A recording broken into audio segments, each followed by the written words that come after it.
Salut tout le monde, c'est Senko. On se retrouve aujourd'hui pour une nouvelle vidéo, j'espère que vous allez bien. On se retrouve aujourd'hui sur un lave-vaisselle Continental Edition, mais bon, la marque, c'est pas l'important. Donc le problème étant que là, quand le lave-vaisselle finissait, alors déjà, des fois il finissait pas, ça mettait le code E1. Et quand il finissait, il y avait toujours un fond d'eau au fond de la cuve là. Donc, première chose, ça qu'on voit beaucoup sur internet, donc nettoyer le filtre là et enlever tout ce qu'il y a à voir s'il n'y a pas de bouchon ou de choses dedans. Puis après le tuyau de vidange, voir s'il n'est pas. Tu vois, il passe par là, voir s'il n'est pas obstrué ou qu'il y a un truc de bloqué. Donc, nous on voyait quand même l'eau qui passait. Donc, le problème étant que la pompe qui était en dessous ça, et bah elle était morte. Pourtant on l'a testé, ça dit bien que c'est entre 100 et 300 ohms. Et on l'a testé, elle était à 150, mais apparemment elle n'était pas assez puissante. Et donc pour ça, et bah, il faut aller en dessous. Bon, encore une fois j'ai vraiment oublié de, de le faire avant. En dessous là, il y a une plaque qu'il faut enlever.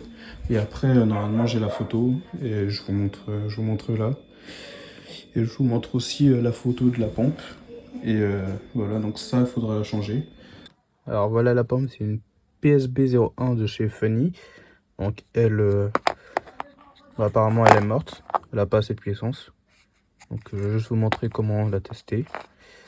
Au moins, parce que ça pourra peut-être vous aiguiller. Même si du coup, nous on a cru que c'était bon, mais apparemment c'était pas bon. Je sais pas pourquoi. Bon, après là, elle est un peu cramée ou sale, je sais pas, mais bon. En tout cas, elle a changé. C'est pas la même parce que ça c'est une ancienne, elle date de 2010, donc ça fait un petit moment quand même.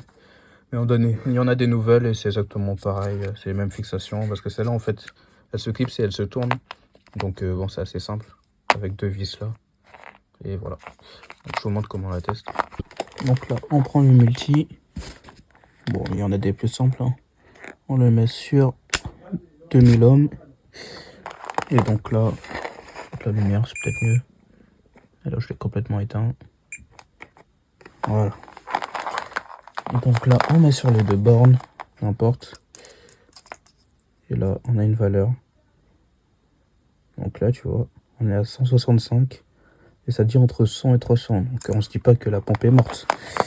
Donc voilà. Mais apparemment, je pense que j'ai perdu de la puissance. Parce qu'on l'entendait, mais ça faisait des gros clac-clac quand tu démarrais le lave-vaisselle. Donc si vous avez ce problème-là, une cuve qui se vidange pas, et ben soit c'est bouché, soit le filtre est sale.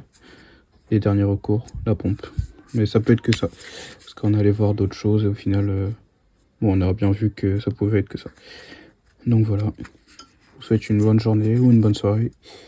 Et à la prochaine pour une nouvelle vidéo.